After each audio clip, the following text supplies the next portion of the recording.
बनकर के तैयार हुआ कि वो कौन सा योग है जिस योग में चंद्रमा और राहु को अपना प्रभाव दिखा देता है, राहु पर अपना प्रभाव छोड़ देता है।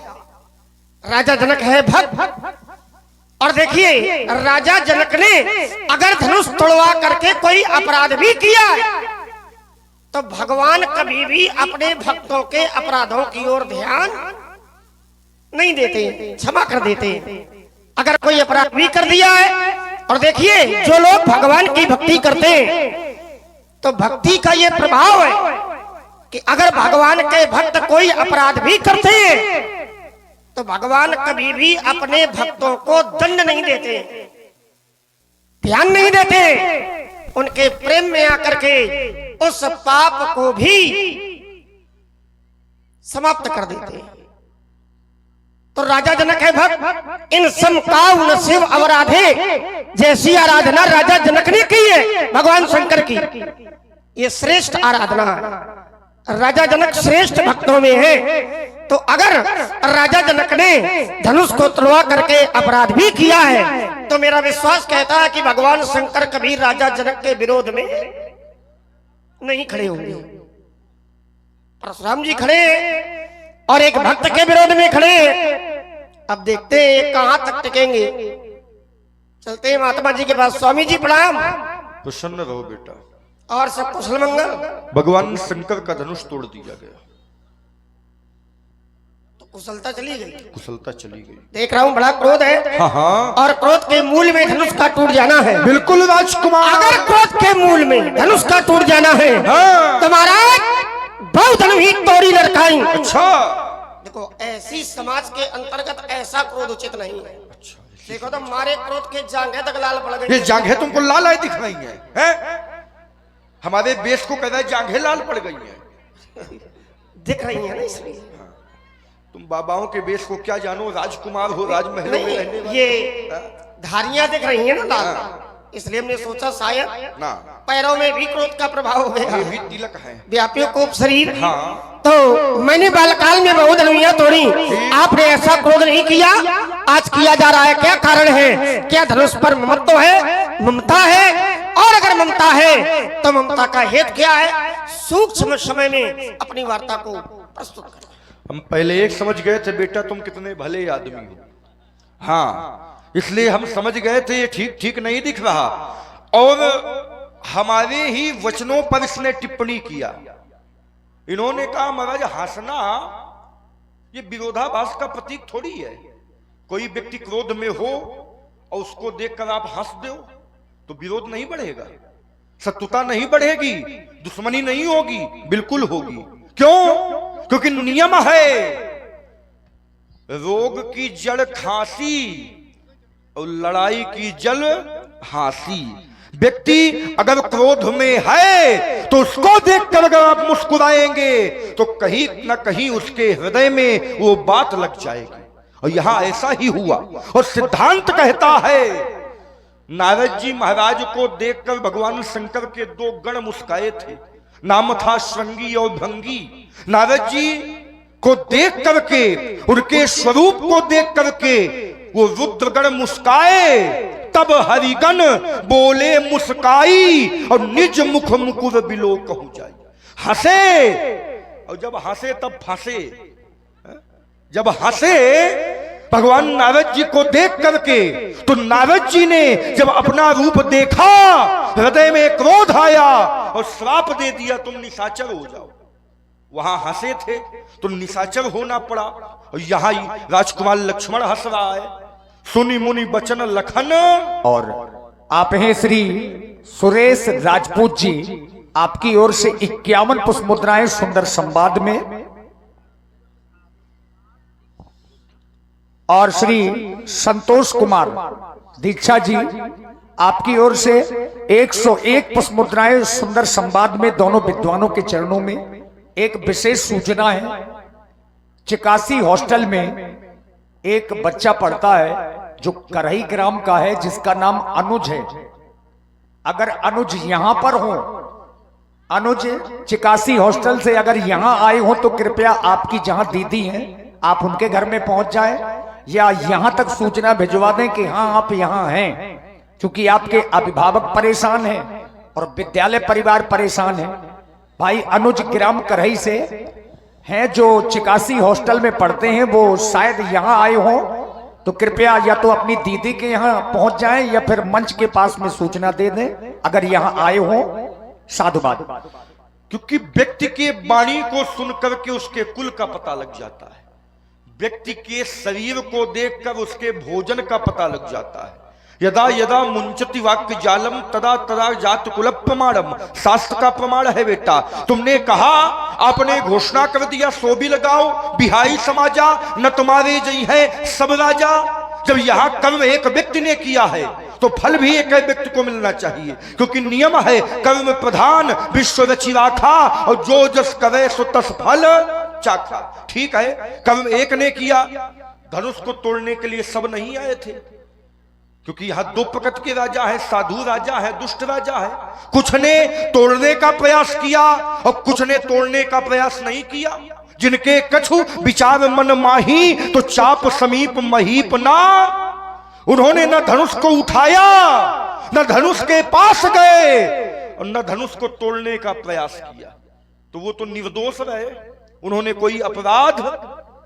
तो राजा जनक ने अपनी घोषणा में उनको सम्मिलित क्यों किया? क्योंकि राजा जनक ने कहा था, सब नृप भय जोग उपहासी और जैसे बिन विराग सन्यासी। तो सब में तो सब आ गए ना, चाहे अच्छा राजा हो, चाहे बुरा राजा हो, चाहे भला राजा हो, चाहे दुष्ट राजा हो। जब सब में सब आ गए तो परशुराम ने अगर कह दिया न तुम्हारे जई है सब राजा, तो कोई गलत नहीं कहा। और देखिए, इन्होंने कहा, महाराज जो यहां के राजाओं के हाथ का बल है वो चंद्रमा के समान है और धनुष राहु के समान है। तो नियम ये है कि राहु चंद्रमा को ग्रास बनाता है। एक समय ऐसा आता है कि राहु चंद्रमा को अपना ग्रास बनाता है, भोजन बनाता है, ग्रहण लगाता है। लेकिन इस राहु ने फिर वहां पर ग्रहण क्यों नहीं लगाया? बेटा, गुरुदेव की कृपा हो जाए ना तो बड़े बड़े संकटों से व्यक्ति उबर जाता है। हमारे लोग कहते भी हैं, गुरु मेहरबान तो चेला पहलवान। कहा जाता है कि नहीं कहा जाता? अगर गुरुदेव की कृपा हो गई बेटा तो बड़े से बड़ा योग भी नष्ट हो जाता है, क्योंकि नियम है किम कुर्वन्ति ग्रहा सर्वे यश केंद्रे बृहस्पति। अगर गुरु की कृपा हुई तो बड़े से बड़े संकट से व्यक्ति निकल जाता है, तो कहीं ना कहीं यहां गुरु की कृपा रही होगी, इसलिए उसके जीवन में ऐसा संकट नहीं आया। तुमने कहा, महाराज सिद्धांत है, हमने बचपन में बहुत सी धनु यहां तोड़ी, बहु धनु ही तोड़ी लविकाई, लेकिन कबहू ना असविस्कीन गुसाई। बचपन में बहुत धनु यहां तोड़ी। बेटा, तुमने बचपन में बहुत धनु यहां तोड़ी होंगी, लेकिन संसार में बहुत का नहीं, एक का महत्व है। शैले शैले न माणिक्यम मौक्तिकम न गजे गजे, साधुओं न सर्वत्र चंद्रम न बने बने। पहाड़ बहुत हैं, लेकिन हर पहाड़ में माणिक रत्न नहीं मिलता। गाय बहुत हैं, लेकिन हर गाय के मस्तक पे गोरोचन नहीं मिलता। जंगल तो बहुत है, वन तो बहुत है, लेकिन हर वन में चंदन नहीं मिलता। व्यक्ति तो बहुत है, लेकिन हर व्यक्ति साधु नहीं होता। जो तुमने बचपन में धनु यहां तोड़ी तो बहुत तोड़ी थी, उनका महत्व नहीं था, क्योंकि जब वो तोड़ी थी तो ऐसी ध्वनि नहीं हुई थी। लेकिन जब ये टूटा है तो भरे भुवन घोर कठोर रव रवि बाज तज मार्ग चले। जब ये टूटा है ऐसी ध्वनि हुई है कि त्रैलोक कांप गया है, सारा ब्रह्मांड डोल गया है, सूर्य के घोड़ों ने अपना मार्ग बदल दिया है। तो जो धनु यहां तुमने तोड़ी थी उनमें ऐसा शब्द नहीं हुआ था। तो बचपन में खूब तोड़ी, कोई बात नहीं, लेकिन ये धनुष विशेष था, क्योंकि ये धनुष एक था और संसार में एक का महत्व है। अस्तुवेन बालक कालवास बोलत ही न स्वभाव, धनु ही सम त्रिपुरा विधनु विदित सकल संसार। राजकुमार लक्ष्मण जो भी बोलो संभाल कर बोलो। चलिए, जहां से आप प्रारंभ हुए थे मैं वहीं से आरंभ हो रहा हूं। प्रथम बात, मैंने कहा कि सभी राजाओं को मारने का निर्णय आपने कैसे ले लिया? सभी राजा अपराधी नहीं है, और जब सभी राजा अपराधी नहीं है तो फिर सभी राजाओं को दंड भी नहीं मिलना चाहिए। ये न्याय दर्शन है। दंड संहिता के आधार पर जब तक अपराधी का अपराध सिद्ध न हो जाए तब तक न्यायाधीश अपराधी को कोई दंड नहीं देता।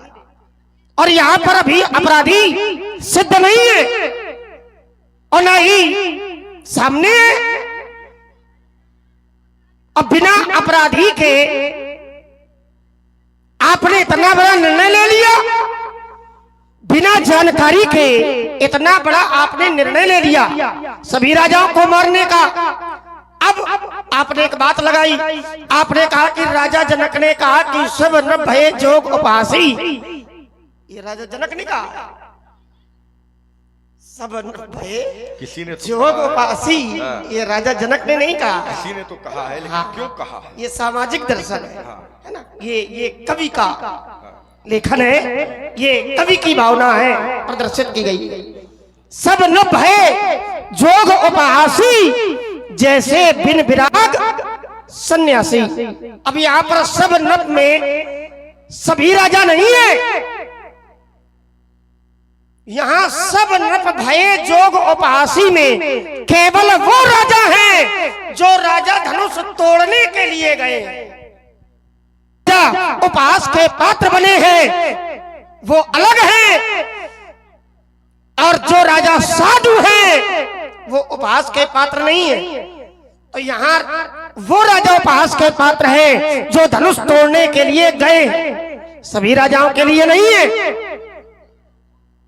ये सब शब्द यहाँ केवल उन राजाओं के लिए है जो राजा धनुष तोड़ने के लिए गए, लेकिन आपका जो निर्णय है वो सभी राजाओं के लिए कि जितने राजा हैं, क्योंकि आप जानते नहीं है कौन साधु है कौन असाधु है।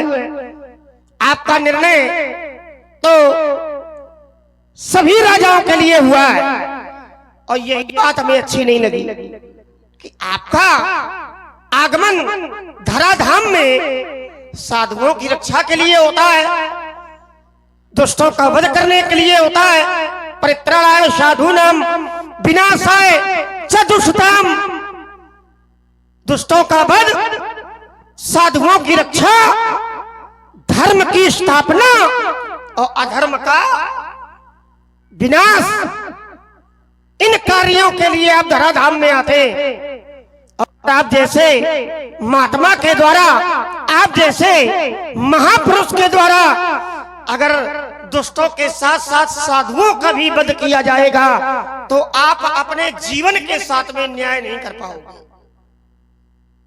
इसलिए आपने जो सभी राजाओं को मारने का निर्णय लिया है ये ठीक नहीं है, ये उचित नहीं है, और राजा जनक के नियम में तुम ना जाओ। राजा जनक जो करेगा क्या वही कार्य आप करोगे? आप वो कार्य नहीं कर सकते हो। जैसे राजा जनक के लिए आपने जड़ शब्द का प्रयोग किया, क्या कहा है? जड़। और जड़ माने भैया, जड़ जड़ माने, जड़ माने होता है मूर्ख। क्या होता है? मूर्ख। तो जो मूर्ख व्यक्ति होगा उसका नियम अलग होगा, उसका निर्णय अलग होगा। और आप राजा जनक को जड़ कह चुके हो, मूर्ख कह चुके हो, इसलिए जो राजा जनक करे उस नियम में आपको नहीं चलना। इसलिए राजा जनक ने अगर कहा भी है। और इसी सुंदर संवाद में आप हैं भैया अमरेंद्र कुमार जी पुरैनी वालों की ओर से 21-21 मुद्राएं, और श्री रमाकांत त्रिपाठी जी और जाहिर सिंह जी परिहार ग्रामल कछुआ 51 मुद्राएं आपकी ओर से। श्री छोटेलाल जी राजपूत ग्राम जमखुरी वालों की ओर से भी 51 मुद्राएं दोनों विद्वानों के चरणों में। धन्यवाद। एक और राजा जनक को मूर्ख कह रहे हो और दूसरी ओर राजा जनक के नियम में चल रहे हो, तो ऐसा कोई कार्य न करो कि हमें भी आपको उस कोट में खड़ा करना पड़े। इसलिए राजा जनक के नियम को हटाओ, राजा जनक के नियम को न अपनाओ, आप अपना नियम देखो, राजा जनक अपना नियम देखे। इसलिए आपकी जो घोषणा है सभी राजाओं को मारने की, ये उचित नहीं है, उपयुक्त नहीं है। आइए दूसरी बात, मैंने कहा था एक योग ऐसा भी है जब वो योग लगता है तो चंद्रमा भी राहु पर अपना प्रभाव छोड़ देता है।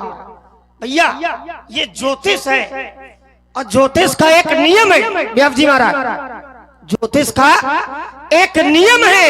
क्या नियम है? ज्योतिष का नियम है अगर चंद्रमा पर बृहस्पति की दृष्टि पड़ जाए, ध्यान देना व्यास जी, यद्यपि ग्रहण योग जब लगता है तो ग्रहण योग में राहु ही चंद्रमा को अपना भोजन बनाएगा, या तो केतु बनाएगा या तो राहु बनाएगा सूर्य और चंद्रमा को। ग्रहण योग का ये नियम है और ग्रहण योग लगता भी है, ग्रहण पड़ता भी है, आप लोग जानते हो। लेकिन अगर राहु पर चंद्रमा अपना प्रभाव छोड़ रहा है तो योग बनेगा कौन? तो उस योग को कहते हैं व्यास जी गज केसरी योग। और गज केसरी योग का ये प्रभाव है कि उस समय चंद्रमा पर गुरु की दृष्टि होगी, और जब चंद्रमा पर गुरुदेव भगवान की दृष्टि होगी तो फिर चंद्रमा भी राहु पर अपना प्रभाव छोड़ देगा। और यही यहां पर हुआ है, धनुष तोड़ने वाले को गुरुदेव भगवान ने आदेशित किया, उठाऊ अमुक भंजऊ भव चापा और मेटऊ तात जनक परितापा, तो सुनी गुरु बचन चरण सिर नावा। जिस समय गुरुदेव भगवान ने आदेशित किया तो गुरुदेव भगवान के आदेश का पालन धनुष तोड़ने वाले ने किया। तो कहने का तात्पर्य है कि केंद्र में बृहस्पति यानी कि गुरुदेव भगवान है, और अगर अपने पक्ष में गुरुदेव भगवान हैं तो फिर संसार की सभी शक्तियां चाहे हमारे विरोध में हो जाएं, अगर गुरुदेव भगवान पक्ष में हैं तो फिर हमारा संसार में कोई कुछ बिगाड़ नहीं सकता है। और धनुष तोड़ने वाले के गुरुदेव भगवान धनुष तोड़ने वाले के पक्ष में हैं, इसलिए आप विरोध चाहे जितना करो, लेकिन मेरा विश्वास कहता है कि धनुष तोड़ने वाले का आप कुछ बिगाड़ नहीं सकते। अच्छा, ये दूसरी बात। आइए एक बात केवल और लूंगा मैं। आपने कहा कि रे राजा के लड़के तू संभाल कर नहीं बोल रहा, क्यों नहीं बोल रहा? क्योंकि तू काल के वशीभूत है। तो एक बात आपको बता दूं मैं महाराज, हम काल के वश में नहीं हो सकते, हम तो उसके वश में जिसके वश में काल भी रहता है। काल ब्याल कर भक्षक जोई, हम उसके बस में हैं। दूसरी बात, परमात्मा का नियम है, अगर परमात्मा का ध्यान, परमात्मा का गुणगान, परमात्मा की भक्ति अगर व्यक्ति निरंतर करता है तो भगवान कहते हैं कबहू काल न व्यापे तो ही और सुमरेऊ भजेऊ निरंतर। अगर मेरा ध्यान, मेरा गुणगान, मेरी भक्ति, मेरी उपासना अगर तुम निरंतर करोगे तो काल भी तुम्हारा बाल बांका, अगर भगवान की कृपा है। और जब तक भगवान की कृपा है तब तक काल आपका बाल बांका नहीं कर सकता है। शब्दों पर ध्यान देना, जब तक भगवान की कृपा है तब तक काल आपका बाल बांका नहीं कर सकता है। इसलिए महाराज हम काल के वशीभूत नहीं हो सकते हैं, व्याख्यान अधिक न हो, इसलिए अपनी वार्ता को मैं यहीं पर रोक लूं। इन्होंने कहा कि जो राहु है वो चंद्रमा को ग्रहण लगाता है, राहु या केतु। तो राहु और केतु चंद्रमा और सूर्य दोनों को ग्रहण लगाते हैं। चंद्र ग्रहण भी होते हैं और सूर्य ग्रहण भी होते हैं। ये राहु पूर्व जन्म का स्वर भानु नामक व्यक्ति था, हाँ, विप्रचित्ति का पुत्र था। जब देवता और दैत्यों के बीच में समुद्र मंथन हुआ, समुद्र मंथन से अमृत निकला, भगवान ने मोहिनी रूप धारण किया और देवताओं को अमृत पिलाने लगे और दैत्यों को मदिरा पिलाने लगे। तो वही इसने विचार किया कि ये छलिया विष्णु हमारे साथ छल कर रहा है। उसने उसी क्षण देवलिंग प्रतिक्षण देवताओं का वेश बनाया और सूर्य और चंद्रमा के बीच में जाकर बैठ गया। अब नारायण ने ध्यान न दिया, सोचा ये भी देवता है, इसको भी अमृत पिला दिया। और जब अमृत पिला रहे थे तो चंद्रमा ने बता दिया, प्रभु ये कोई देवता नहीं, ये तो है दैत्य, स्वभानु नामक दैत्य है। भगवान को क्रोध आया, तत्काल चक्र निकाला और उसका वध कर दिया। अच्छा, बताया किसने था? चंद्रमा ने। अपराध किसने किया था? चंद्रमा ने। तो राहु और केतु चंद्रमा के साथ सूर्य को भी क्यों ग्रहण बनाते? बात यहां ये फंसेगी, क्योंकि नियम है ना, जो जस करे सो तस फल चाखा। जो जैसा कर्म करता है वैसा फल भोगता है। तो बात बताई थी चंद्रमा ने, भगवान से अपराध किया था चंद्रमा ने, तो दंड मिलना चाहिए तो चंद्रमा को। वहां फिर सूर्य का ग्रहण क्यों लगता है? पहली बात। दूसरी बात, इन्होंने कहा महाराज ये लोग, ये कोई सिद्धांत नहीं है, ये जनक ने नहीं कहा सबन भय जोग उपहासी। बेटा यहां जितने भी व्यक्ति आए थे ये सब धनुष तोड़ने के लिए आए थे। प्रमाण मिलता है दीप दीप के भूपति नाना, और आए सुनी हम जो पण ठाना। यहां दीप देश देशांतर के जो राजा आए थे, राजा जनक के पण को सुनकर आए थे। और पण वही था जिसने धनुष का खंडन कर दिया, जानकी का ब्याह उसके साथ हो जाएगा। सो पुरारी कोदंड कठोरा और राज समाज आज जही तोरा, तो त्रिभुवन जय समेत वैदेही और बिनहि विचार बरय हठ ते ही। इन्होंने कहा ये सिद्धांत नहीं है, ये अपवाद हो सकता है, ठीक है। संसार में जो व्यक्ति जैसा कर्म करता है वैसे फल भोगता है, ये इनकी बात है। और हम कहते हैं संसार में कर्म तो एक व्यक्ति करता है, लेकिन कर्म का फल पूरे, अगर परिवार का मुखिया बिगड़ जाए तो पूरा घर बिगड़ जाता है।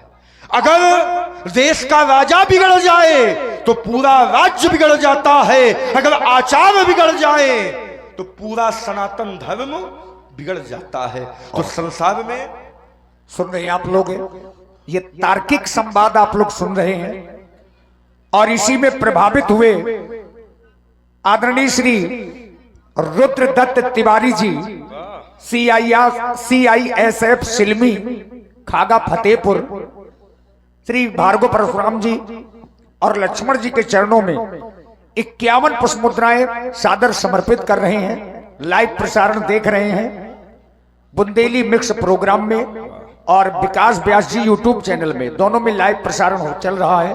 धन्यवाद। राम कथा के परम रसिक हैं और जहां भी कथा होती है आपके द्वारा वहां पुरस्कार प्रेषित किया जाता है। विचार कीजिए, ये कह रहे हैं व्यक्ति जैसा कर्म करता है वैसा फल भोगता है। हम कहते हैं नहीं, कर्म तो कोई करता है लेकिन फल किसी और को भोगना।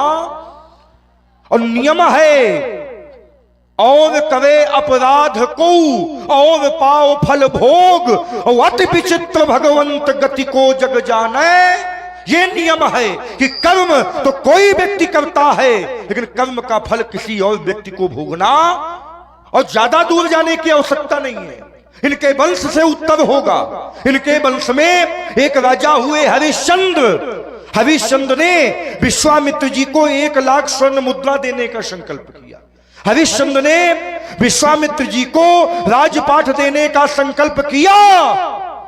संकल्प किसने किया था? हरिश्चंद्र ने। कर्म किसने किया था? हरिश्चंद्र ने। तो फल किसको भोगना चाहिए? हरिश्चंद्र को।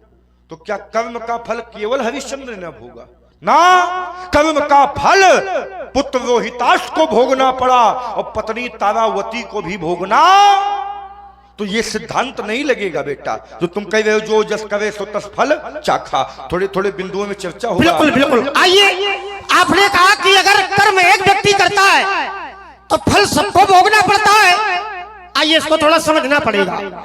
जैसे आपने कहा कि राजा हरिश्चंद्र कर्म किया, राजा हरिश्चंद्र ने, बिल्कुल, और भोगना पड़ा उसकी पत्नी को। और पुत्र को महाराज बेटा यहाँ पर थोड़ा विचार करने की आवश्यकता है। क्या विचार करें? संसार में जब भी किसी कन्या का विवाह वर के साथ में होता है, और नारियां भी ध्यान दें, जब भी किसी कन्या का विवाह, देखिए थोड़ा सा शोर बंद करिए, चूंकि ये तर्क वाला विषय है, इसको सुनना पड़ेगा। सयाने लोग तो बेचारे सुन रहे हैं, आनंद ले रहे हैं, और थोड़ा सा युवाओं को भी देखना चाहिए, बड़े बुजुर्ग सुन रहे हैं, अच्छी बातें निकल के आएंगी। जब हम आप लोग अपने घरों में दही को मथते हैं तो मट्ठा अलग हो जाता है, घी मक्खन ऊपर आ जाता है। तो निवेदन है कि वही चल रहा है, थोड़ी देर में अभी घी आएगा, सबको मिलेगा। आप हैं आदरणीय श्री भवानी शंकर जी विजयपुर वालों की ओर से 101 पुष्प मुद्राएं दोनों विद्वानों के चरणों में। श्री हल्कू राजपूत जी जमखुरी से 21 मुद्राएं, श्री ब्रिज किशोर नेताजी ग्राम अलकछुआ से 21 मुद्राएं, श्री लक्ष्मी दादी राजपूत जी ग्राम करियारी से 501 पुष्प मुद्राएं हमारी कमेटी के लिए।